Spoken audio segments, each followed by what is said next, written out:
Join me, Sean Hall, for the Scuttlebutt Podcast, a program about understanding military culture from a civilian perspective, every Friday at 9 p.m. Eastern and Sunday morning at 11 a.m. Eastern on Reads Across America Radio.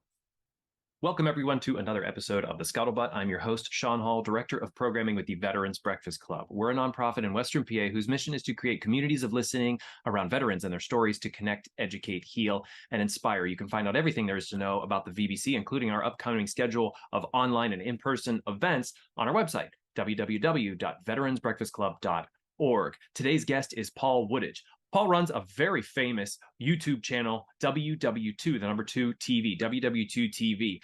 He is a historian around the Normandy and D-Day area. He has many videos on his YouTube channel dealing with history and World War II history. We dive into that. We dive into his own personal history as a reenactor, how he became passionate about history. You could see it in his voice. He's a fantastic storyteller. We do a little bit of what if on World War II. A great episode. I really hope that you go check out his YouTube channel. Fantastic guy. Please like, share, subscribe, and ring the bell on YouTube so you're the first to know whenever WW2TV creates new episodes. And while you're at it, do it for the Scuttlebutt as well. I'd love to have you. Thank you so much for enjoying and supporting my podcast. And please reach out and support Paul Woodadge as well. Enjoy the show. Joining me for today's Scuttlebutt is Paul Woodadge. Paul, I'm super excited to dive into your history. You're not a veteran, but you're an author. You are a former reenactor. You live in Normandy. Is that right? Yep, I do. 22 years here, yep. Yep, 22 years there. You run a YouTube channel all based around World War II history. There's a lot to get into here. I'd love for you to introduce yourself.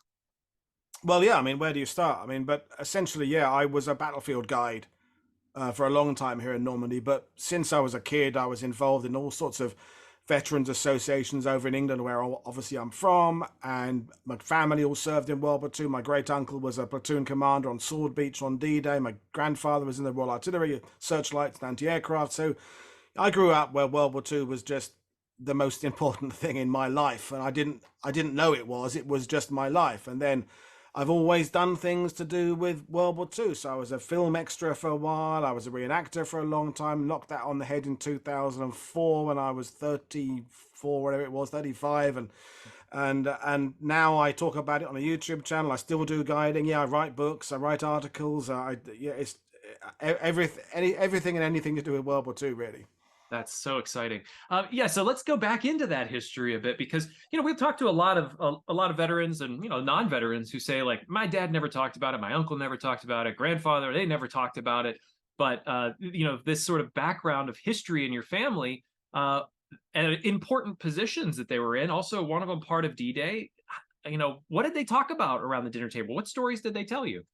Well, it's interesting because my grandfather, who lived just down the road from me, he never left the UK. I say he was in searchlights and anti-aircraft, and the one time his unit actually saw a German fighter fly over, he was in the toilet and missed it. So his only bit of action, he actually wasn't there for it. But he'd be the first to admit he had a good war. He made lots of friends. He missed his kids because his one of his daughters, my mum, was born in World War II. His elder daughter was born just before World War II, so he missed their. He was away for 5 years, essentially, with some furlough during that time, but away for a long time. But he had a good time. He traveled around England.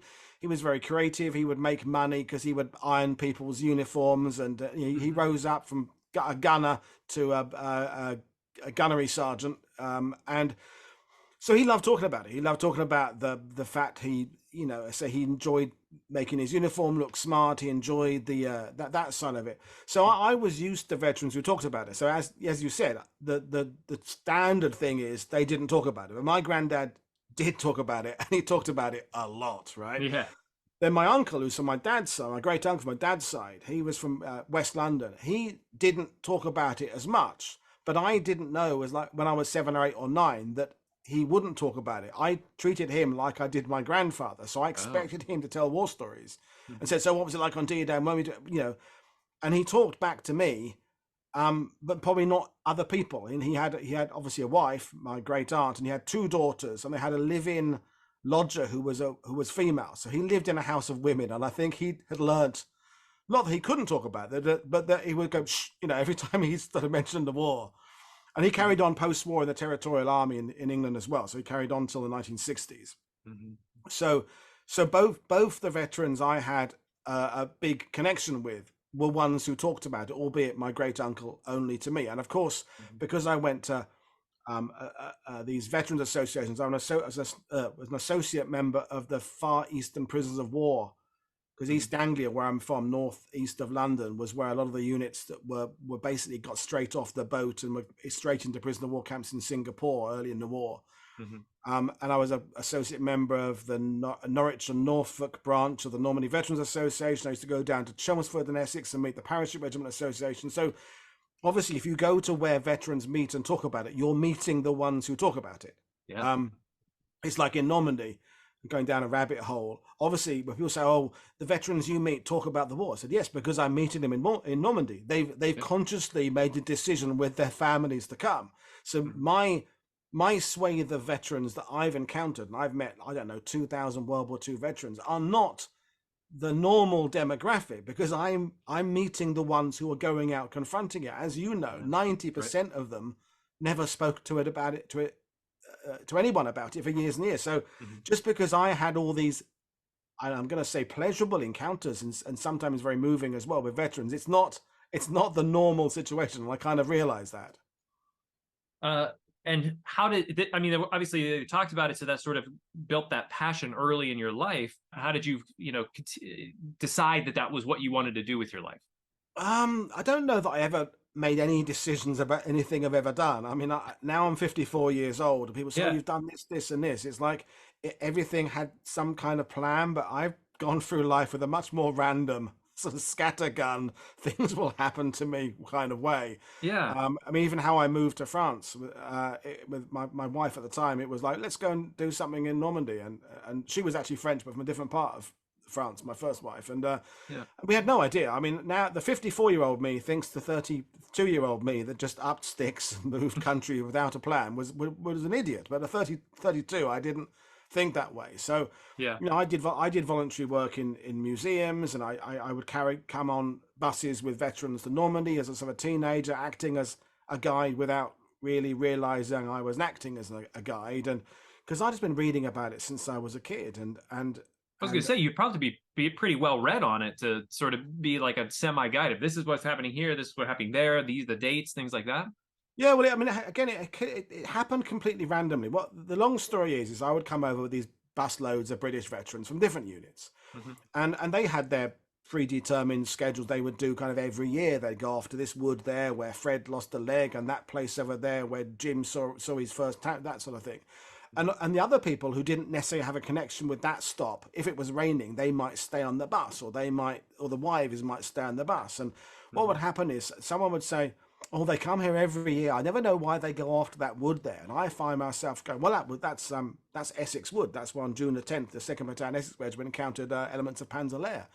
"Oh well, yeah. Jim's never told me that." Said the wife would rely on me to fill in the gaps that the veterans weren't bothering to say to other people in the parties. So I was doing this kind of unofficial guiding, explaining to other people why we were stopping at certain places, prompting me to learn more and read more. And then it got to the point where the veterans themselves were saying, "Can you explain a little bit more about the context of something like, I don't know, Operation Epsom?" Because they would often know exactly what they were doing, but not why they were doing it and what the big plan was. So they would tell you exactly what it was like to walk with a bayonet fixed across a wheat field towards a dug-in German position, but they had no idea what Montgomery's overarching plan for 21st Army Group was. So that's where I Yeah. would fill in the gaps, and it was really difficult because I was way younger than them, Yeah. and you Yeah. don't want to speak to them like they're they don't know their subject, because they were there and I wasn't. Yeah. And that's kind of how I became a tour guide. So it's not like I went and signed up for tour guide school. Although there is such a thing in France. It's just that I was guiding before I knew I was a guide, and then later on I consciously decided this is something I wanted to do, full time. And then the YouTubing grew out of that, and I Yeah. started doing that during COVID, and then found that it was what I really liked. And people Hmm. say, "Oh, you've built up a body of work and you enjoy doing that." So, well, no, it just was. I had nothing else to do because no one was coming to Normandy because of COVID, and I started doing something. So, I Yeah. really have never made any real plans or decisions. It's all just I've been drifting down a river from various riverbank to riverbank with things happening to me. I'd be very lucky, really. Well, certainly there's something to be said for finding like your people in a way. Like in my background, I went to, I got into theater in high school, and I didn't really have a group of friends until that moment of like people that were also passionate about this subject. And finding that group and then being supported within that as well, I'm sure sort of encourage you to be like, Yeah. yeah, this feels really good. This feels good that I'm a part of this. And I'm sure the veterans appreciated that knowledge and just like sharing that sort of history. And I've noticed a lot of veterans in our network really love it whenever a young person comes into the group with this desire to learn and hear the stories. They really like attach themselves to that. But it's desire to learn, but also coming in with some kind of level of knowledge already, because Yep. that's the hardest bit is bridging that gap where you say to someone, so who did you serve with, or what were you doing? If you can make a shortcut by me, the interviewer, the young person, recognize that person's patch, that badge, and cut straight through that awkwardness of first introductions and say, oh, I guess you were part of the Battle of Hill 107 or something. Mm-hmm. And they go, oh, yes, I was. And you've cut through that. Tell us about yourself. Where were you born? How did you enlist? So, yeah, that I would get on in my battlefield guiding days. I would quite often get situations where family members traveling with their veteran would get quite grumpy with me quite quickly because the veteran was unloading stuff to me that he had never said to them at all. And I would have to kind of pull them aside and say, there's two reasons he's unloading stuff to me, not you. One is I'm a complete stranger. So there's an element of it being like on the psychiatrist's couch. And two, I'm asking exactly the right questions because I know exactly what it is he's talking about. Sort of, so that's my knowledge there. And they would go, well, yeah, but he never tells us this. And I would kind of say, well, just enjoy it while it's happening, because I've had a couple of occasions where veterans spoke to me and in turn their families on the trip, and then went back home and never spoke about it again. It was simply when they were here in Normandy, this process, this cathartic process, and sometimes they hadn't even really wanted to come. Their families said, come on, you should come back, Uncle Stanley, and and then they would just unload there and then, and that was it. That was the process. And then they'd go back home and nothing. And then other times they would come back and the floodgates had literally opened and they would never stop talking about it. So I get quite cringy when I see some of these really well-intended sort of YouTube channels and school projects where they send these, high schoolers out to interview veterans, and it's great. And I'm a middle-aged grumpy guy, and I love the sentiment behind it. But if you just say, so where were you born? Where were you when Pearl Harbor happened?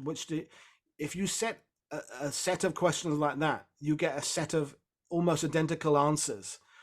And what you need to do is establish some kind of knowledge about that person, so you can, as I said earlier, cut through the chase and try and hope they will get right to the important part, and then also know when to back off when you're prodding an area that is uncomfortable for someone to talk about. That the day they did lose their friend, or the day their unit did suffer terrible casualties, you have to kind of skirt around that subject and only go there if they want to go there, but also at the same time recognize the fact that you may have to nudge them a little bit because it's part of the process.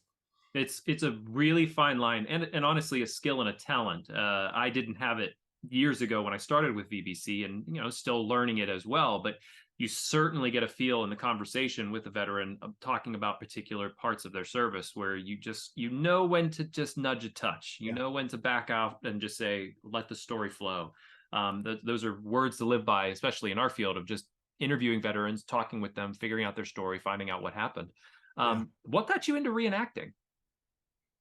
Well, I don't know really. I mean, again, it was just I was trying to get involved in every thing that was local to me that had anything to do with World War II. So I grew up near all the 8th Air Force bases, so I would go to open days at the control towers, and then suddenly I was involved in a kind of amateur museum thing that had a kind of mobile display of stuff, and I started going along there, and I had a little collection of military. Then it was like, why don't we, you're young, why don't you put the uniform on, and then you can show to people what the uniform was like they're wearing. And then again, without realizing it, suddenly I was a reenactor, living historian, and people have different claims over which term they prefer. And I did that for a while, and I got to go to Normandy for some anniversaries, and Market Garden, Arnhem for some events there, and did some really cool things, and then knocked it on the head when I thought I was getting too old and too fat to do it justice, and stopped that. So Mhm. Yeah, I've had a lot of fingers and a lot of pies over the years, and Well, take me, if you don't mind me interrupting, take me back to that first time you sort of did the reenactment, because these aren't, we have a huge one here in Western Pennsylvania, up in Conneaut. It's the biggest D-Day yeah, reenactment in the yeah. country. We just had it a couple months ago. And this isn't, half baked. The reenactors are very serious about portraying this in a very truthful manner. What did it mean to you to put that uniform on and go through this sort of scenario that you've heard about, but you're sort of acting in as well? Well, I had a slightly unusual routine in that most of what I did was already working with a particular veterans unit. So I Mm-hmm. was affiliated with the Royal Norfolk Regiment veterans. So they wanted to see younger people wearing their uniforms. That's what they requested. That they request. It's long story short. They requested that collectors would bring along uniforms to their annual meetings, and then it was like, well, we can't, we're too old to wear the uniforms now, can't you young guys wear the uniforms? So we were actually requested in some ways by the veterans to do it. So we weren't opening up a catalogue of which unit shall I do and choosing one. It was we were asked to do stuff involved with veterans, and then later on I did a bit of stuff out of choice. So I didn't necessarily come to it through the conventional way, and that's where the reenactment world today, where your chances of meeting a person from the unit that you're recreating are very thin on the ground. Now, if World War II reenactment, of course, First World War reenactment, it's impossible to meet anybody who wore the uniform. So, I was doing it back in the '80s, late '80s, early '90s, when these guys were around. They're the age of my dad is now, and Mm-hmm. so I was doing. I never did much of the battle reenactment stuff. I never did very much of that running around with blank firing weapons. It was more of the kind of working with veterans. I mean, I was at a couple of events where the veterans would have parade their colours Yeah. at events in the UK, and we would be the honour guard for that. So we're doing Yeah. kind of serious stuff, which happens your side of the pond as well. Um, and reenactment is something that I've done shows on my channel about it. It's something that, like anything else, when it's done really well, it's fantastic, and when it's Yeah. done badly, it's awful. But that applies to books about history and war films and podcasts. There's good and there's bad across. I would never want reenactment to go away because some of it's bad. Mm-hmm. A lot of it's bad, I would say, but a what lot of was it's very good as well. what was your best experience during the time that you did in reenactments? The final event I ever did. So it was 2004. So we're the anniversary of Market Guard in Arnhem, and I was part of first Airborne Reconnaissance Squadron. So we had 9 jeeps with Vickers K guns on, all in Denison smocks, all with airborne helmets, all correct. All the stuff correct in our pockets, the whole lot. And we did the race to the bridge from the drop zones through where airborne recce went, and ended up forming up by Arnhem Bridge, and it was like, okay, that's quite a high. let's Yeah. let's let's stop at that. I was already living in France at that point, so the groups that I was part of were in the UK. So it was like getting over to the events was hard, and I just said, what, just stop it now. You've had a good crack at it, and end on a high. And it's funny because I don't always advertise that I was a reenactor these days, because Mm-hmm.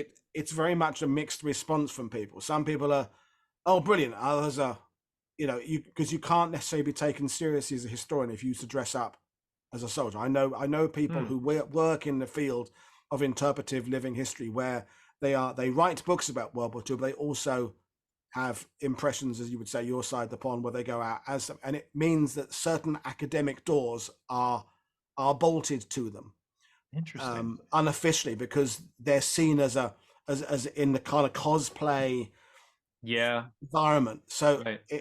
I'm not ashamed of being a reenactor, but it's something I don't necessarily put at the forefront, depending on the Right. environment I'm in, because I'm trying to do so many things. I'm trying to be a YouTuber. I write books, and ultimately I've got no qualifications for what I did at all. I left school at 16. I've not served. I've not served my country. I've not got a degree in history. I've just been talking about it for 30.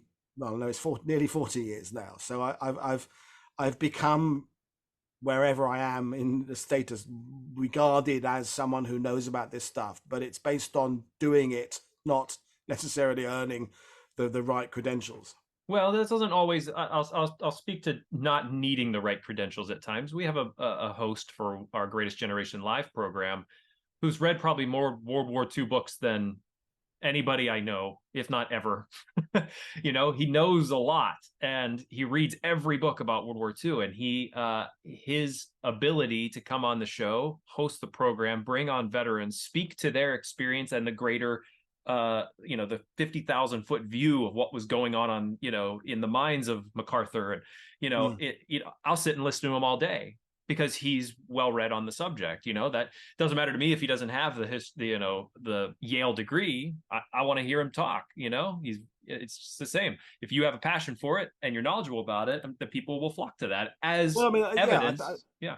I think the caveat is if you can share it with other people. I mean, it's all very well. Some people I know who've read an extraordinary amount, but don't want to share their information with others, or that's in that case you're not really a historian, because the historian bit comes out of passing it on to someone else. And in what I do as a YouTuber, there are people who write brilliantly but aren't necessarily good person to person. There are others who perhaps they're not the greatest at writing, but are fantastic face to face. And some people are both. Some people can write well and convey the history. And it's that fine line of being able to learn about something and then pass that information on to others who are maybe at a different level of understanding to you, and making it easy to understand. And I had lunch today with some friends over with the World War II Museum out of New Orleans. So Michael Nyberg, John McManus, Craig Simons was over, and Michael Nyberg, who's written about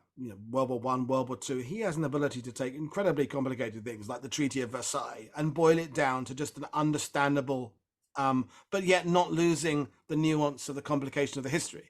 Yeah. And that's an absolute skill to be able to communicate that. Now, he has got all the qualifications and teaches at some very prestigious establishments over in the USA, but he wouldn't necessarily have to have that qualification, providing the ability to share it is something he has. And having been out there, if you can communicate standing in a rainstorm on Omaha Beach to people standing there listening to you in a rainstorm on Omaha Beach, what Omaha Beach was all about, and they're still listening to you despite the fact the rain is lashing into their face, you can kind of do your job. And that's where I earned my spurs, is at the coal face of standing on battlefields. Right. Because for every day of fantastic weather, there's the other day when you're thinking, this is a bad day. And I would say to clients sometimes, look, you're not doing this to please me. I've seen all these sites before. You've happened to arrive here today when the weather is really crap. Do you want to go out and see these places? Because I can see them. They're kind of they brace themselves walking out to Pointe du Hoc or Utah Beach with the wind lashing in, and they'll say, do you want me to tell you what happened here? And they go, yes, no, we do. And you think that's it. It's the history. It's maybe my ability to convey it, and the fact that they feel this connection with the sites, and that's where you earn your ability to communicate. It's not on a podcast in a nice, well lit, comfortable chair in a studio. To be fair, I think I would enjoy being out on that rain, hearing those stories. Currently, I'll take the chair, but going on that tour, sounds incredible. When people say to me, I'm thinking of going to the Ardennes. And I go, well, if you're going to go, you've got to go in December or January. Yeah. I mean, sure, some people experience what they were experiencing. Yeah, going in July is fine, and the museum is nice and open. You can sit outside and have a beer. But if you really want to get to grips with what the Ardennes was like, go there in the winter. Go there. I literally remember being there with some mates. They're all tour guides to Normandy. Yeah, and we are there in December, and it was really, really cold. And we're parked up, and there's a bunker. One of the bunkers that the Belgians actually built, and the Americans are using around the string of defenses around Bastogne. And we're seeing this across this field that's got snow in it and frost, and the wind is howling across. And we're going, well, we should get out and go and look at the bunker then. Well, we're sitting there, the engine's running. We should go now. Well, let's go and have a look at the bunker. And then after one of us said, well, we all know what a bunker looks like. We're from Normandy, and we decided to go off and have a nice warm meal in a pub. But it was a conscious decision, and it's. Going to see battlefields can be quite an endurance test. Yeah. One more question, just sort of during the reenactment phase of your life, did it give you more empathy for that experience? Just like we're talking with like visiting these areas during the actual weather that the troops were experiencing, but putting on the uniform, and did it kind of make you feel a little more like, okay, this is what it was like? Yes, but with the massive great caveat Yeah. that wearing a uniform does not in any way connect whatsoever to the experiences of actually fighting in the stuff in a war. You know, I mean, Mm-hmm. I'm great privileged enough to know some of the guys who the actors in Band of Brothers. So Jimmy Madio, Ross McCall, you know, Paconti and Lee. Well, they're mates of mine. I go to the pub with them quite often. Yeah. And when everyone talks to them about the boot camp they did for that, they always say, "Look, whoa, you know, we did 10 days of boot camp and it was really tough. But when please do not think we are in any way equating boot camp for a TV show Mm-hmm. for actual service in the war." And I'm exactly the same. Yes, at a tiny level, I've got that understanding. I did British reenactment mostly because you had a rolled up ground sheet on the back of your pack, Mm-hmm. and it's not big enough to put under you and over you. So if you're in a foxhole, you have to decide if it's raining. Do I try and put it under me and stop water coming up from below, or do I put it over me? Because Yeah. you can't do both. Now that tiny little bit of understanding of how it was for those guys, tiny, tiny, tiny slither. But I don't like the idea of reenactors saying that putting a uniform on and going to, you know, standing at a public environment and is in any way giving them a sense of it. It's a tiny, tiny snapshot. Absolutely. So yes, it did give me some empathy, but underlined in that, you know, Mm-hmm. I'm not ever saying that it was anything like what it was actually, because the thing you all you can recreate in living history is a sense of the itchiness, the uncomfortableness, the Yeah. physical fatigue, the Mm-hmm. being damp. I mean, I did a commemorative walk in Dunkirk, so we walked 60 miles from inland to Dunkirk to be rescued by the Little. This for the 60th anniversary again, and you know I've still got a scar on my heel for the blister of walking in hobnail ammo boots for 60 miles over 3 days. I've still got the blister there. They're doing, you know, medics siphoning off pus from my heel, and it was not very nice, Oh right? yeah. But I'm never going to compare that experience to being on that beach and having Stuka dive bombers coming in and killing my friends, and watching that, and the terror of knowing that Rommel's bloody Panzer Corps are hurtling down the road behind you. So it's everything is underlined with that caveat of it gives you a little bit of a sense of the physical Mm-hmm. under suffering, and yet even that isn't really the case, because that generation wore big solid leather boots anyway. They carried, so it's only because we're 21st century people that Mm-hmm. we think of walking a long way as, oh god, that's what those guys, that actually for that generation was what they did. You must have spoken to numerous World War II veterans who had to walk 5 miles to school. Yeah. So, Yeah. so me as in the late 80s, early 90s, having to walk a little bit in tough boots, and then pretending that that's me understanding the veterans' experience, when that generation were doing that from the age of 5 Yeah. anyway. So, you know, we were recreating something that they didn't even think about. They I don't think many veterans really. I mean, it's like a question. I'm going down a rabbit hole. I do this a lot. That's People say to me, perfect. It's a "What was the great weather point. like on D-Day? What do the veterans remember about the weather?" And I go, "Do you think that's in any way on their list of things they were worried about that day?" Yeah. You Yeah. worry about the weather when you're not in combat, when you're on leave, when you're in the barrack blocks and you've got to do some work for the sergeant major. That's when the weather matters. Mm-hmm. But when there's someone trying to shoot you, whether you're Or a little bit hot, multiple. Yeah. a Or bombs little bit going off. cold, really isn't on big on the list. Yeah. And so veterans, you go, what was the weather like? Oh, I can't remember. Yeah. You go, yeah, I get Yeah. that. I know, When they're I get sitting why you don't on remember. like in your background, if they're sitting on that boat and they're about to, land, and they know that those pillboxes are up there and there's already live fire happening. Yeah, none of that rain is gonna be seared into your memory. Yeah, and neither is necessarily the fact their feet are wet or anything. I mean, Yeah. it is having a physical effect on them. I mean, that's one of the stories on Omaha Beach, is the fact they have to clear 400 or 500 yards, and they've been puking their guts up for 3 or 4 hours in some of the landing craft, and they've been standing up to their knees in freezing cold water. We can, as historians, can now know that they were starting to show signs of hypothermia, which wasn't even really a thing we understood back in the 1940s, and probably did impair their physical ability to move across that beach and make judgment calls they had to make there. But they definitely weren't thinking that way. They were. When you're thinking slowly, you don't know you're thinking slowly. As we know with hypothermia, people who are suffering don't know they're suffering from hypothermia. It's like sunstroke, things like that. You don't often know that you're suffering from it. So we can now say, well, maybe they weren't moving that fast that day because they had been puking their guts out for 3 hours, and they'd been given steak and eggs for breakfast that morning, and all that is affecting them. But that was the last thing they were. Maybe they would look back on it and think, "Oh, that may explain why I was a bit slower moving that day because my boots were full of water." Right. But anyway, why Normandy? Why there's been, I mean, how many battles, not even just World War II, but across history that are, stand out as world changing. But specifically Normandy and D-Day. What made you zero in on that? because this is going to make me sound a terrible person, because if you're going to do World War II for a living, you have to make money doing it. I do a certain amount of things for free, but you've got to pay the bills, and Normandy is where people go. The simple reality is 2 million people a year come to Normandy to see the battlefields. It's a few thousand go to the Ardennes. It's a few thousand go to Monte Cassino or Anzio, and that's places that are easy to get. Then you get the Philippines or Saipan or Peleliu or Tarawa, Iwo Jima or Stalingrad or Normandy is not only massive in people's consciousness, it's also really easy to get there. There's a massive, great infrastructure in place for people to see.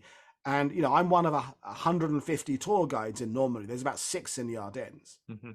Yeah, the Ardennes is technically a larger land battle.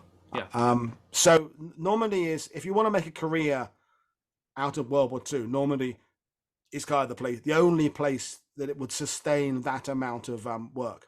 Right. What amazes you about the history of Normandy and D-Day?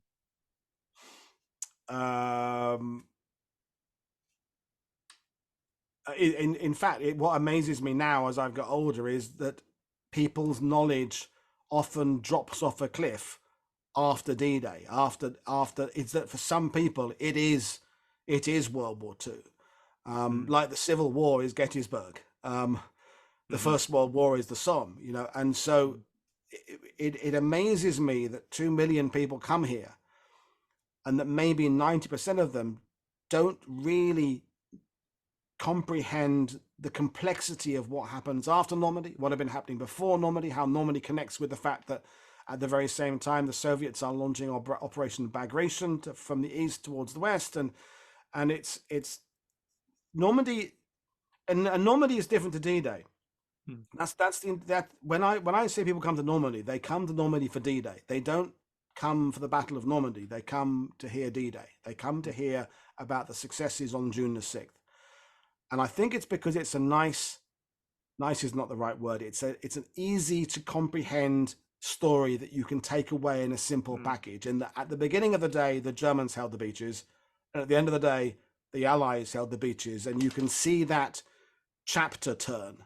Now, the fact is there's 76 more days of fighting in Normandy, where the Germans had a massive, great say in that, and there were operations where the Germans were doing better than the Allies. There's command problems on the Allied side. There's weather situations, there's all sorts of things going on there, and that's a much muddier, more complicated thing to explain, especially to people who have a limited amount of time to understand that. Yeah. And again, Gettysburg will be a good example for the Civil War, is that you can go to Gettysburg and tour around for even after an afternoon.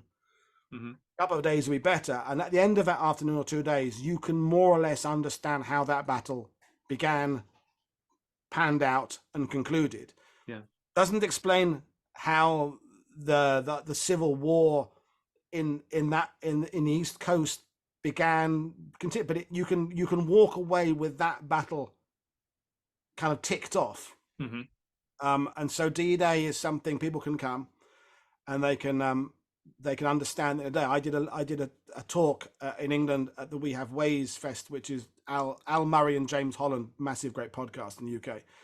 And my talk was on what I call obligation tourism, which is people who and they're not bad people. They're people who want to come to Normandy. They want to pay their respects, but it's not a life commitment. It's a day or two commitment. And then as soon as they've done Normandy, they're off somewhere else, and that's fine. Yeah. They're off on an adventure. I'm going to Budapest tomorrow, and Budapest, Brno, Bratislava, and Prague for 9 days. And I've read up about it, and I'll do some stuff, and I'm there. But I'm not committing to a massive, great, long-term need to understand the full complexity of the Battle of Budapest. I'll be there for a day and a half, and that's probably going to be about the amount of time that I will need to understand that. Yeah, yeah.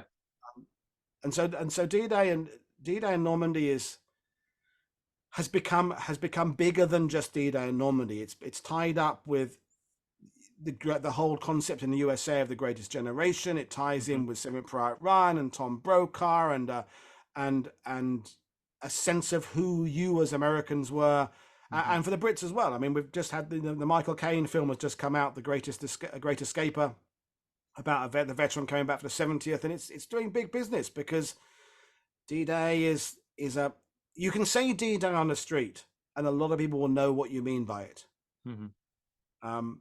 They wouldn't necessarily know about Anzio or Salerno. Right. So yeah. I'm going to drill down on this and sort of ask that question again, but I want to drill down on what did you find most amazing about the actual, like, as you've mentioned, that Normandy was this much bigger deal. What was happening before, what was happening after, you know, but to you, like, as you look at that history, sort of living off of that history now, what is maybe the single most interesting thing that you found about understanding that history? What the guys were going through? Was it the size of the force that was coming in? Was it that the whole world shifted maybe at that point? It's all of that, and just the complexity of how that whole operation was put together without computers, with 16 different nations officially taking part on D-Day, plus a whole lot more represented by pilots and Navy personnel, speaking different languages, with different aims at the end of it. I mean, that's one of the interesting things about Britain and America, for example, is that D-Day, Operation Overlord, is a brilliant example of just by that point of the war, how well the US, Britain and Canada were getting on. Okay, there's the odd little personal beefs between Monty and Patton at times, and I, you know, there's personality clashes which you would expect given the amount of stress these guys are under to take an amphibious landing into occupied France and defeat Hitler. But the relationship between the US and Britain had not been a completely smooth one. I mean, Operation Torch just a year and a half earlier nearly broke the US and British cooperation. Thankfully, Churchill and Roosevelt got on really well personally, which somehow managed to kind of filter down. But there's, you know, basically it fell down to the fact the British have a long-term vision for their empire and how the Mediterranean will pan out long-term, whereas you Americans are simply thinking short-term in defeating the Axis there. And that, but by D-Day, we've put all that behind us. You know, we're in a world today where countries are failing to get on with each other over decades. And the fact that Operation Overlord was so complex as a military operation, but I think far more interesting, was much more complex as this geopolitical, diplomatic effort, in that, you know, the Soviets were one of our allies on D-Day. Okay, they're not actually physically part of the invasion force. So are Norway and Denmark and Luxembourg and South Africa and Rhodesia, and you're talking about countries that have got incredibly different types of government and cultures and yet we all, I'm saying we as if I was in any way part of it, they all had this common goal of the defeat of Hitler and the bringing back of liberation. And I think that is what still blows my mind about Operation Overlord, is getting that number of people from that number of countries to simply agree on this ultimate goal of defeating Hitler. Okay, it was a very black and white war in that clearly they were the bad guys and the Allies were clearly the good guys. But yeah, you can break it down to say that organizing all the technology of the tanks and the flight paths and all that is incredibly clever, but just everybody's singing to the same hymn sheet. Yeah. Your country is divided right down the middle. My country's divided right now. You know, we can't agree on anything now, as within our own countries. Yeah. And yet all of these countries came together and went, yeah, okay, single goal here. Let's all work towards that goal. from across the divide, across the politics, across the political spectrums, across the cultures, everything, and just like, yeah, let's just defeat Hitler and sort out everything else after that. That's Right. if only the humankind could do that kind of thing today. Mm-hmm. That's ultimately what amazes me about Operation Overlord. Was there a point in sort of your knowledge of Normandy, D-Day, this whole time frame? Was there any point during that the Allies could have lost D-Day, could have not gained the beaches, could have That's not a really been able... good question. Your best one so far. I always try to get to one. I'm quite adamant in the fact that D-Day itself was pretty much guaranteed to work, because we have multiplied our chances. We have the force multipliers we've incorporated to make sure D-Day works. We know there's 2 88mm guns on Omaha Beach, German, one at each end of the beach. We've got 124 naval guns of 6-inch and above bombarding the beach. So the firepower the Allies can unleash on those zones is just something the Germans can't even imagine. Yeah. Yes, the first wave are always going to get it tough, because that ultimately some poor son of a bitch has to jump out of that first landing craft, whether he's British, and go across, clear that sand. But behind him is this massive, great force. So with all the intelligence gathering that we've done, with the millions of aerial photos that have been taken, we have 11,500 aircraft in the skies on D-Day. The Germans have less than 50. I mean, it's as close to air supremacy as you can possibly get. 7,000 ships. So more things would have to go wrong for the Germans. Right for the Germans and wrong for the Allies than is possible mathematically and in terms of probability for D-Day to fail. But the race is on as who can bring their reinforcements up the quicker. That's the big gamble. For me, the most exciting part of the Battle of Normandy is June 11th, 12th, 13th. Because on D-Day, the Allies are landing 9 divisions. There's about 9 German divisions waiting for them. So 1-on-1 is not ideal. You'd want to have, normally in a modern military environment, 3-to-1 minimum numerical superiority. So in personnel, we're about even, but we have this ace of the massive great air power and the ace of this massive great naval bombardment behind us, and this intelligence knowledge we have of knowing, well, yes, those pillboxes that you mentioned that are behind me in that photo, in behind the smoke, yes, they're dangerous, but we know exactly where they are, and we know exactly how to knock them out. Now, again, some poor sod has to run across that beach and place the satchel charge in the opening there, or hope the naval shell goes in, and all that, but there's no mystery about how to achieve that. We know exactly how to achieve it. But as you move inland in Normandy, we don't know where the Germans are going to be holding, and ultimately they didn't put the line where we thought they were going to put the line. They thought we thought their secondary line was going to be kind of like 30 miles inland, and they pushed their units up much closer to the beach than we ever expected them to do, which caused us problems because we couldn't enlarge our beachhead fast enough because the Germans are racing up. But the race is on to bring up their divisions, because the Germans have about 14 divisions they can get here within a week, right? We have way more divisions than that in the UK that we can eventually deploy. I mean, eventually 1.5 million Allied soldiers come through Normandy, but it takes 2 days to bring an armored division across if the weather's okay, and another 2 or 3 days to bring across enough ammunition and fuel for that armored division to actually go on the offensive. Right. So the race is on, is to use it as a playground fight. Who can go and get their dad the first? The 2 kids scrapping. Who's going to bring up the biggest dad, and who's going to get their dad into the playground first? And now the Germans have the ability to they don't have to cross a channel to get here. Now they've got to deal with the Allied air power hitting all their troop movements coming up. But if they can get, and of these 14 or so divisions, about 8 are panzer divisions. If they can get these 8 panzer divisions to Normandy before we've got up tank divisions and our support engineers ashore, if the weather turns worse, and then you've got a real battle on your hands. And again, the Germans probably can't lose, but what they can do is piss the Allies off so much that they maybe have to think of something else, or get the public opinion behind some kind of deal, in that every parent, American, British, or Australia and everybody else by 1944 has lost a son, or they've lost their brother, they've got kids out overseas, or their neighbor has, or their cousin has. There's a war fatigue. Yeah. Just as the Allies are starting to win the war, which by 42, 43, the tide is turning, the Allies are looking like they're going to win the war. But public opinion is really wanting this to come to an end because every family's had to make a sacrifice. Absolutely.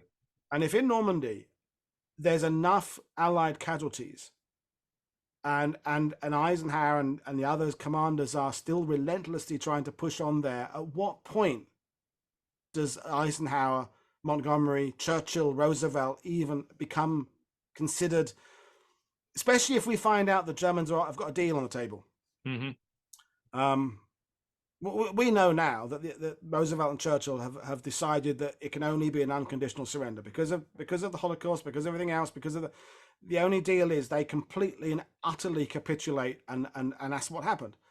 But if the Germans unleash these divisions before we can get ours there in Normandy, and if the losses in Normandy mount, and the losses in Normandy were never got close to what the worst fears were. Mm-hmm. The Normandy campaign finishes under schedule and under what there'd been anticipations of having to pay in the butcher's bill, quite considerably under that. But if it had gone over those projections, if the public and correspondents had got a sense of how many guys are being killed. I mean, the life expectancy of a platoon commander in the Somme in 1916 was 28 days. In Normandy, it was 7 days. Oh, wow. So there could have been a situation where the people start saying, why are our guys still there? What's everybody's price they're prepared to pay? Yeah. And that's where the Battle of Normandy could have gone a bit sticky a few weeks in.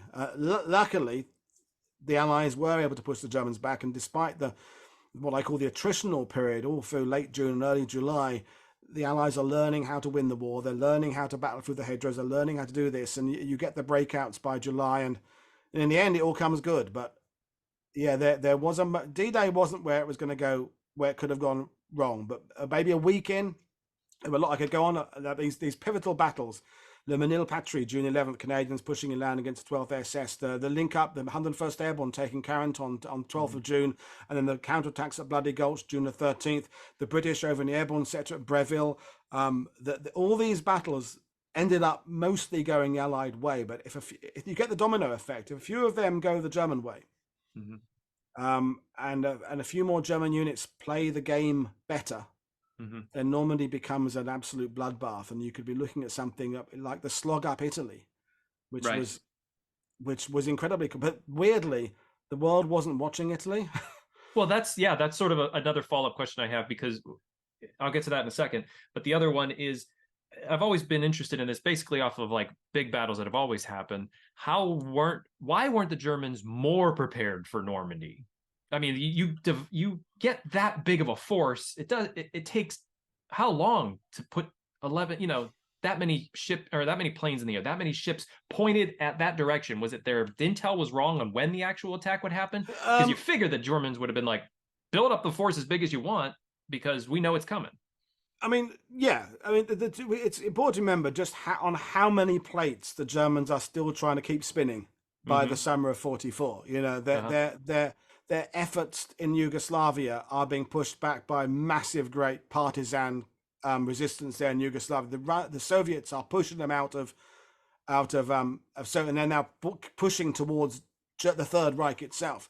Italy, Salerno happened in September 43, so that the Allies are pushing now up Italy. They've already lost North Africa and Tunisia a year earlier. They're losing the Battle of the Atlantic, or have already arguably lost the Battle of Atlantic. They're being pinned back on every single front, and ultimately the deception plan, where the Allies, while Operation Overlord is being planned, they're planning Operation Fortitude, which is the protection of the secrecy of Overlord. And Patton, in a masterstroke by Eisenhower, is both punished and rewarded for the same thing. In Sicily, he'd got himself embroiled in those slapping of soldiers with PTSD, which is an unforgivable in 2023 situation. but it afforded Eisenhower the opportunity to admonish Patton by saying, "Okay, that's it, Georgie. You're out of Sicily. You're losing your command. But here's the reward. You're going to get command of 1st U.S. Army Group." And Patton goes, "Well, that's fantastic. When do I take command?" "Well, tomorrow." "Where are they?" "Well, it doesn't exist. 1st U.S. Army Group doesn't exist. It's a fake, fictitious army in the east of England that the Allies are trying to convince the Germans are going to be coming across the narrow part of the Channel to Calais. And it's an even bigger force." And this is actors in studios recording cylinders of people saying, "Geez, the 27th Division needs 16,000 pairs of socks by Tuesday." The Germans are theoretically listening to these radio transmissions, and they're flying over and taking photos of the inflatable landing craft and the canvas and rubber inflatable Sherman tanks, blah, blah, blah, blah, blah. So that even when on June the 6th, the Allies do achieve total tactical surprise by coming ashore on a part of France where, even although Rommel suspected it was going to be Normandy, basically the Germans were still splitting their defenses between the Pas de Calais and Normandy, and even several days after June the 6th, the Germans are still, they can't dismiss the idea that this might be a diversion for a bigger attack coming later. Now, I just said earlier, Operation Overlord was a magnificently complicated. Getting 11,500 aircraft and 7,000 ships in the water there was stretching what the Allies could do to near breaking point. We couldn't have done it a year early. We didn't have enough landing craft, but yet the Allies have managed to convince the Germans there's an even bigger force that hasn't been deployed yet. I mean, it's incredible.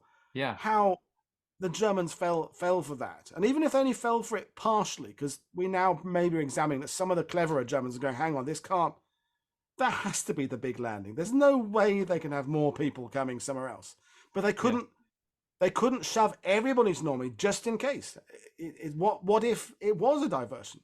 So if I could go back in time, I would just, you can't imagine that many ships and that much aircraft. Absolutely. You can't imagine it. You look out, you could show, say to the tourists, imagine these 11,000 ships. Look up, see 7,000 planes coming. It doesn't. I absolutely cannot do that. Every time I try and say there's 400 bombers approaching Omaha Beach, my brain can't take it. And you get to, and we're the Allies are only going to get more. I mean, Operation Cobra. So July 24th, 25th, 26th, when that is launched by Bradley, and the Allies with, it's like 800 fighter bombers and 1,200 4-engine bombers bomb a 3-mile by 1.5-mile rectangle to make sure that there are no Germans in it. And then they crash 8 divisions in the vanguard through this rectangle to crash on through Normandy. And I'm standing there trying to visualize 1,200 aircraft in a 3-mile. I mean, they weren't coming over at exactly the same minute. That would be impossible.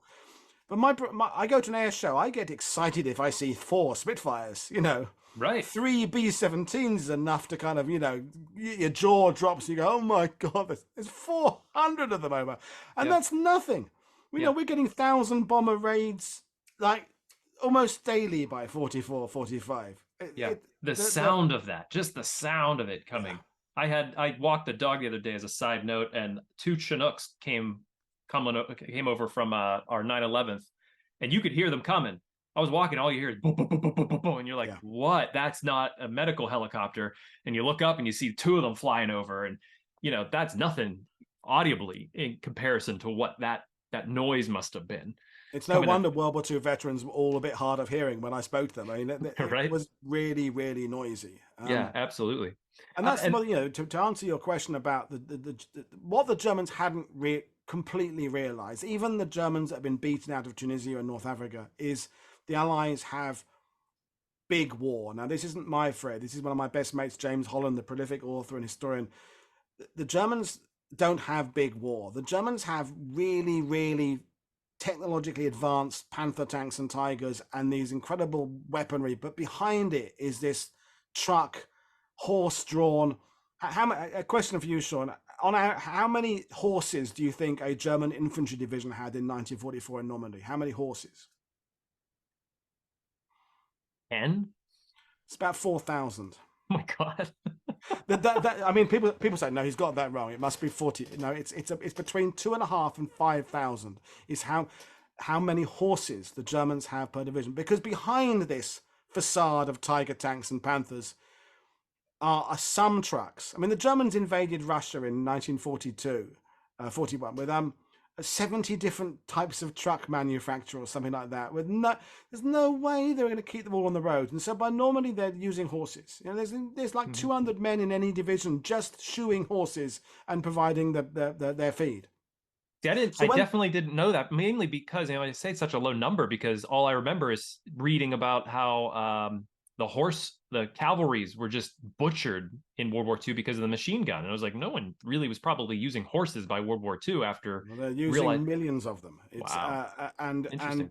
And even the German generals who survived the war, they're kind of writing the history and talking about how great their tanks were and great their aircraft were because they don't want to admit that their army was horse drawn.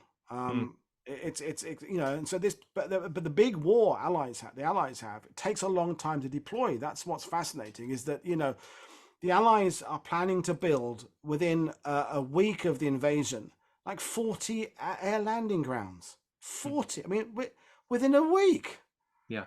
I mean, otherwise, like near where you are, but if they want to put a bypass, a beltway around a city, it takes 3 years for the meetings to take place, another 2 years to please all the environmental people. Then the work will take another 2 years. And then they wanted to build 40 airfields within a week, which they nearly did. I think they got 28 done within a week, and the next it took them another week or something. I mean, it's the can-do ability of just that generation.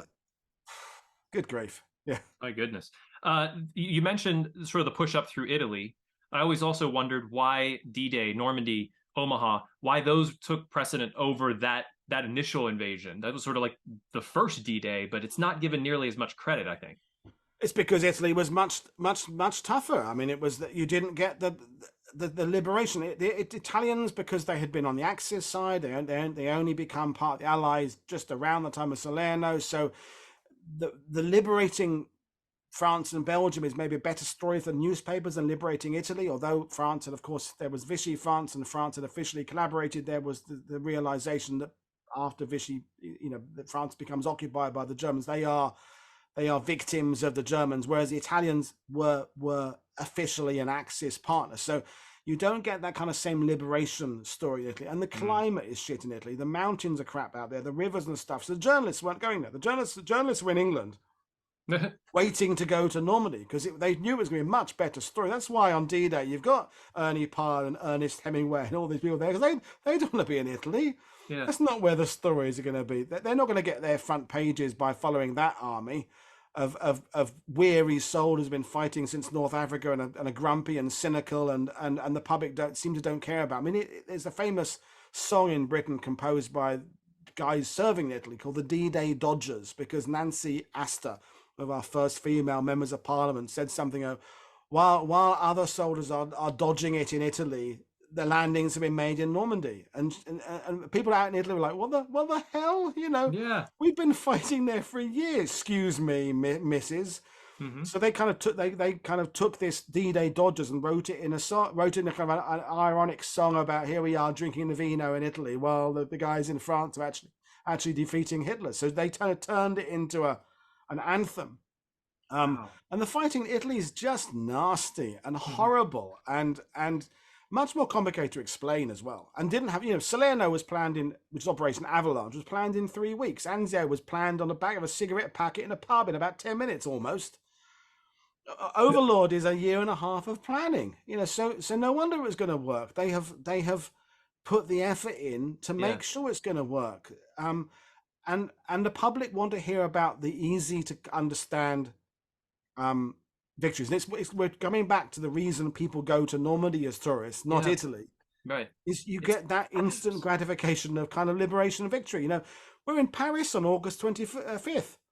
Now, so you've got that real, and you've got all the the girls there, waving and kissing the GIs on the tanks. Italy was a slog. If you count Sicily, it takes 2 years to take Italy. It's fascinating to me that it was like marketing and PR. Yeah. Fascinating, especially at that time where they were like, I'm not going down there. I want to go this way. This is going to be better story. I'm going to get my front page headline. Fascinating. I mean, I'm a bit middle-aged and grumpy, but you've got to understand that us I'm Brits have getting been at there, so war. I understand where you're at. Yeah, we've been at war since 1939. You've been at war since 1941. People can only cope with a certain number of bad news. Yeah. And 42 had been more, well, including December 7th, 41, it'd been unrelenting bad news for months. Bataan and Corregidor, and in Britain, and okay, Dunkirk, we managed to, in a PR coup, turn our army being pushed out of France into a victory because we rescued them, but it is a defeat. It was glorious that we managed to bring the British Army back to fight another day, but we went with our tails between our legs, and that was the bright spot in 1940. Yeah. We're losing the Battle of the Atlantic for another year and a half. It takes us another 2 years to defeat the Germans and Italians in North Africa. We've been pushed out of Burma, the Brits. You can't get anything going in the Pacific for months. Yeah. So by 44, people want good news, and Italy is not where there is good news coming in the sense that we are liberating villages, but it's bit by bit by bit. Bit by bit. And the further we get up towards the top of Italy, the worse the mountains get, the more defense. The Gothic line was horrendous for the Allies to beat their way through. So, if you're reporting from Italy, it's mud, shelling, friendly fire casualties, people having breakdowns. I mean, the winter of 44, the epidemic of trench foot in Italy and desertions. Let's not avoid the fact that winter, your guys are deserting in droves, my guys are deserting. Everyone's had enough. Everyone's just fed up with it. Normandy is the story that the press are wanting. We have a 102-year-old in our network, Guy Prestia, who fought all the way up the boot, and we get great stories from him all the way, to Dachau. Incredible stories that he gives us. I have two more questions for you. One being, you've talked a bit about sort of how we viewed the Greatest Generation here in the States, and put them on a pedestal, and just what these guys were capable of accomplishing. What is is it a similar view in Britain of that generation? Is it called the Greatest Generation? We kind of borrow from that, but yeah, and this is where I've got quite mixed opinions about it, because absolutely a lot of that generation deserve every single credit we can pay them, and thank that debt we owe them. But I have a big problem with blanket statements of, they were all heroes you see on Facebook groups and things like that. And you go, I'm a historian. I'm here to explain what actually was going on. And what about the murderers? What about the rapists? What about the guys that were deserting? What about the guys that let their friends down in combat? Now, it wasn't very much, and I'm not in any way saying that the great majority of Allied soldiers were brilliant, and they fought through incredible adversity. But labeling that generation as being I don't like the other thing I have with the Greatest Generation is it implies we've peaked as a species. Yeah. And the World War II veterans I knew, the last thing they want to be thought of is, okay, that's it. Well, let's tell all the people, all the newborns, give up. You got nothing to aspire to, because we had the Greatest Generation. It was 80 years ago. There's nothing you could. I think the Greatest Generation should be a generation we haven't got to yet, where we don't have to go to war in our millions and have to react to a Holocaust of 11 million people. Wouldn't it be better for the Greatest Generation to actually spend their time creating art and getting people together and teaching languages and bringing education about to people and teaching us to love each other? It's a weird way that we've celebrated the generation that had to dig us out of a hole for our own human hubris and pride and arrogance and domination. So, and it's in Britain. I think it's very different in the US, but in Britain, veterans associations are struggling. Younger serving people who've served in Iraq and Afghanistan are feeling that the British Legion, which is one of the big charities that they organise, the Poppy commemorations, is that they're not worthy of joining the British Legion because they're not the World War II guys. And you go, well, no, it's for you as well. Anybody who serves their country in any conflict, whether it's a conflict that the public were behind or not behind, whether it's one that we change our opinions of 20 years down the line, doesn't make a jot of difference. One of my best mates in England, who was blown up by an IED in Afghanistan, he comes back after 8 months in hospital. And there's dog shit been put through his letterbox of his flat. Someone protesting about why the British are in Afghanistan. Now, I'm the first to defend anybody's right to protest against their government. If you feel our government are doing something wrong, fine, go and protest. But do not take it out on a serving soldier who's just following his dream to be in a tank regiment and go and do his bit overseas. So in your, I don't want to speak for your country, but because you had the Vietnam experience, you've come out the other side of that. Yeah.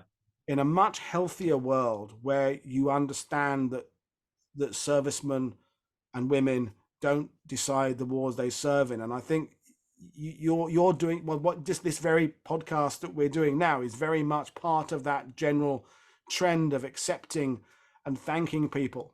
Mm-hmm. But yeah, the Greatest Generation thing, I really I like the sincerity, what people think it means, but it's a blanket statement. I don't like blanket statements. Good point. I lied because I thought of another question. Over the course, if we had nowadays someone like you in every spot around the world where a great battle, Alexander the Great, somebody there to speak to that history, speak to that battle, is there any other battle in history that you're like, I'd want to go there and live there and tell people about that history? Whatever I've just been reading about or talking about on my YouTube channel. So right now, a week ago, I finished a week about the Philippines.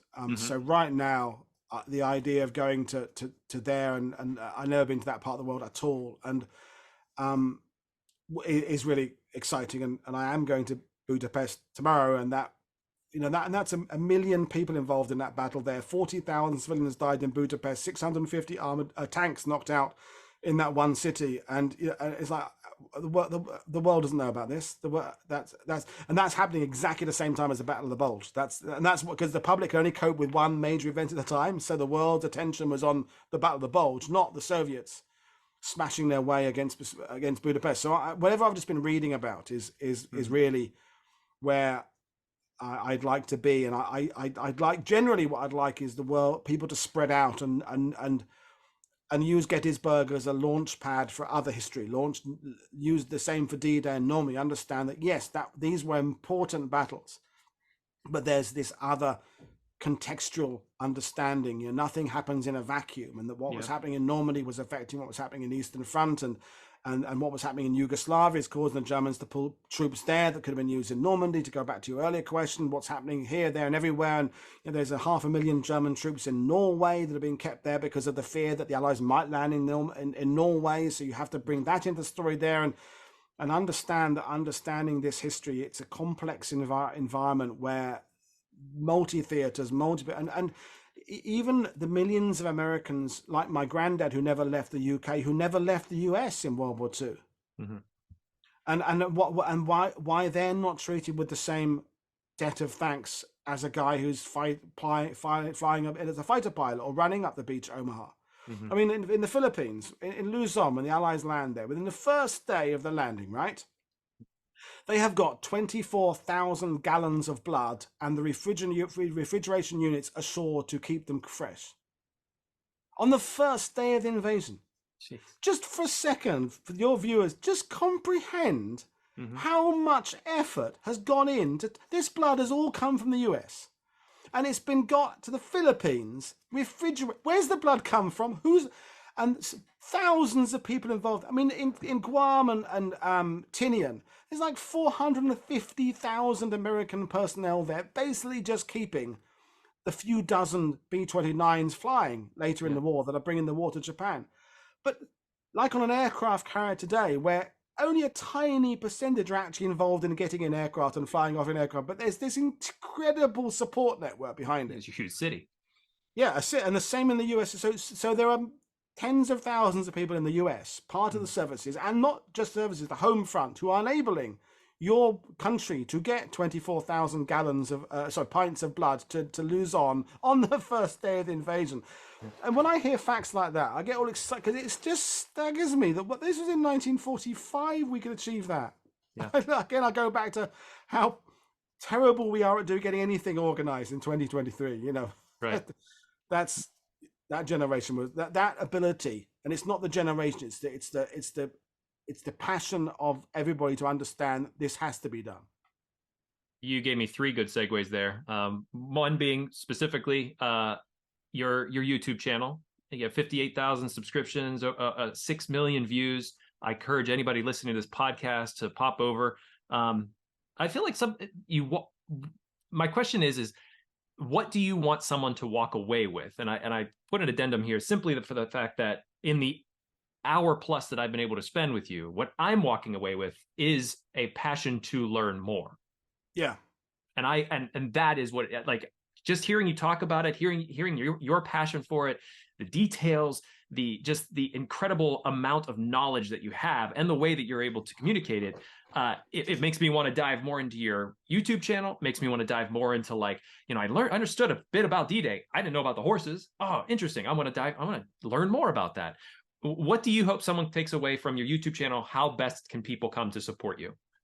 Well, thank you very much for giving me the opportunity to talk about it. So my channel, I'm the host. I bring historians on, and we discuss a subject for a week or so. So we've just done a Philippines week. I've got a submarine week coming up in late November, and Tommy's week. We're looking at the actions of the British Army.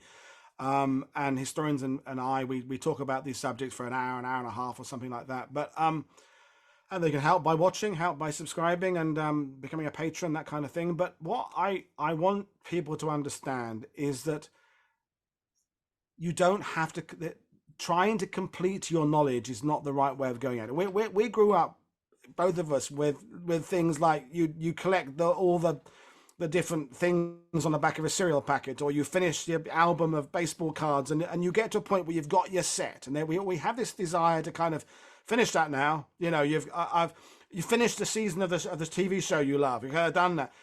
My learning of World War II is just, it's like a never-ending journey, and I will never get even 1 yard down this million-mile-long tunnel of understanding. But don't be afraid of that. Rather than thinking, oh my God, I'll never understand how Budapest connects with the Eastern Front and Yugoslavia. Don't worry about it. Just dive in and understand that World War II is a lot more than D-Day and Anzio and the ones we know about, and just embrace the fact that the whole world was trying to do this. And I've had guests from 34 different countries on my channel. So, I have people from Romania and Hungary and the Philippines and Japan and China and Taiwan and Thailand, and to get those perspectives, China, of what was happening around the world. But just, if you're interested in the subject of World War II, don't be put off by the fact there's a hell of a lot of stuff you don't know, because even I had lunch with John McManus, who's written incredible books about World War II, a trilogy about the Pacific, and we're saying how little we know about so much of it. You go, yeah, I didn't know about that. Yeah, and we were two of us. We couldn't even at lunch define what the Battle of Falaise, the Falaise pocket, is in Normandy. It's like, when does it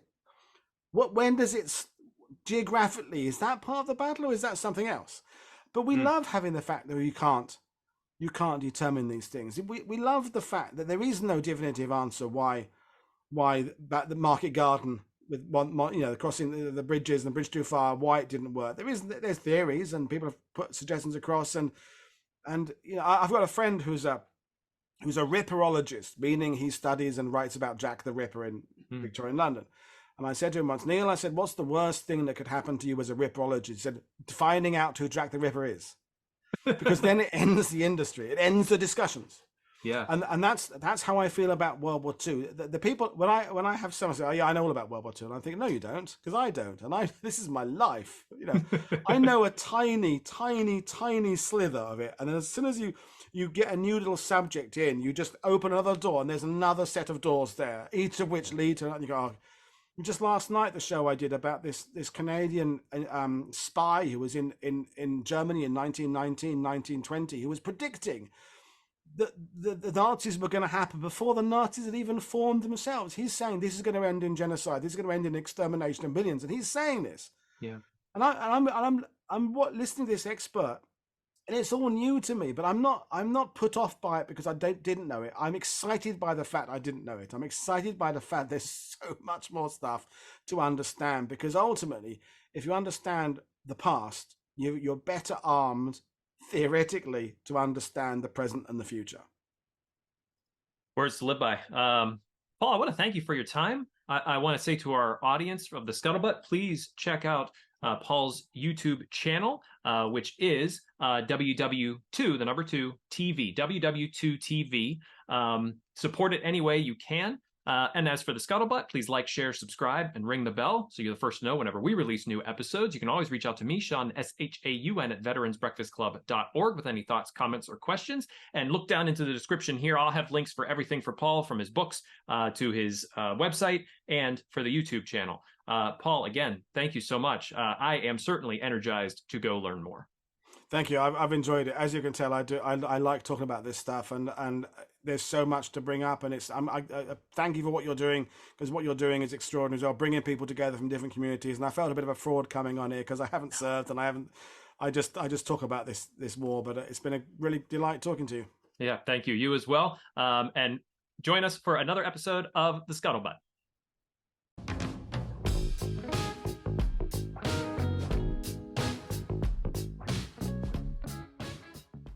Thank you for watching this episode of the Scuttlebutt. I'd like to take a moment to thank our sponsor, Tobacco-Free Adagio Health. Tobacco-Free Adagio Health has been supporting the podcast for quite some time now. We've been so pleased to be supported by them. They are dedicated to reducing and preventing tobacco use and getting the word out about the hazards of smoking and secondhand smoke. They're all about health, so they want people to quit.